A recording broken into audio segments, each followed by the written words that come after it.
नदी की सदियों से पूजा होती आई है, पर आज दिल्ली में 22 नाले इस नदी में गिरते हैं, यमुना नदी में गिरते हैं। हालात ये हो गए हैं कि ये नदी जहरीला, झाग ज्यादा दिखती है और पानी कम। हमारी जिंदगी में जहर घोला जा रहा है जिसके ऊपर कोई कार्यवाही नहीं हो रही। 2025 से पहले कि वो खुद उसमें डुबकी लगाएंगे। यमुना नदी हमारी माँ है और वो आज वेंटिलेटर पर है। यमुना के किनारे बैठी अब भी वो चिड़िया कहती है, सपने हसीन दिखाए थे सरकार ने, पर सर आज भी मेरी यमुना जहर पी के बहती है। सर, दिल्ली वाले बहुत सौभाग्यशाली हैं कि यहाँ से यमुना नदी गुजरती है, जिनका वर्णन हमारे वेदों में और महाभारत में भी है। पर सर, आज बहुत दुख की बात है कि ये नदी हमारी नाकामी की वजह से एक तरीके से नाला बन गई है। सर, इस नदी की सदियों से पूजा होती आई है, पर आज दिल्ली में 22 नाले इस नदी में गिरते हैं, यमुना नदी में गिरते हैं। और sir, 238 million gallon untreated sewage हर दिन इस नदी के अंदर डाला जा रहा है। सर, हालात ये हो गए हैं कि ये नदी जहरीला, झाग ज्यादा दिखती है और पानी कम। सर, इस नदी का बहुत छोटा सा अंश दिल्ली से गुजरता है, लेकिन उसी अंश में 76% of Yamuna gets polluted. Sir, हालात बहुत खराब है। 55 सीवेज ट्रीटमेंट प्लांट्स की अर्जेंटली जरूरत है, जिसमें से दिल्ली में सिर्फ 35 हैं और सर उनमें से 22 तो स्टैंडर्ड्स भी नहीं मीट करते।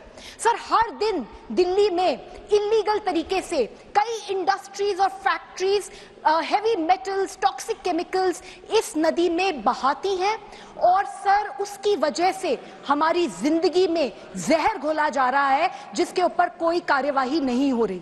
सर, 2021 में दिल्ली सरकार ने ये वादा किया था कि वो यमुना नदी को इतना साफ कर देंगे 2025 से पहले कि वो खुद उसमें डुबकी लगाएंगे।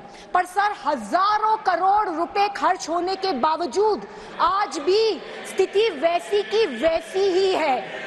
सर, हालात इतने खराब हैं। यमुना नदी हमारी माँ है और वो आज वेंटिलेटर पर है और सर बस राजनीति हो रही है।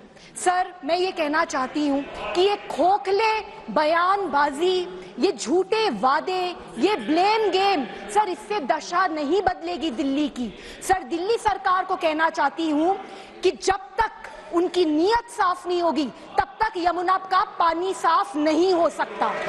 और सर मेरा ये कहना है कि दिल्ली में सर सीवेज ट्रीटमेंट प्लांट्स को हमें युद्ध स्तर पे बनाना ही होगा, नहीं तो यमुना नदी का यही हाल रहेगा और इसके लिए हमें केंद्र सरकार के सहयोग की भी पूरी जरूरत है।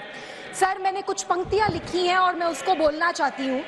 सर, यमुना के किनारे बैठी अब भी वो चिड़िया कहती है, सपने हसीन दिखाए थे सरकार ने, पर सर आज भी मेरी यमुना जहर पी के बहती है। सर, वादा था यमुना को शुद्ध बनाएंगे, पहली डुबकी खुद लगाएंगे। डुबकी चाहे अब मत लगाओ, अहंकार छोड़ो, काम पर लग। Thank you.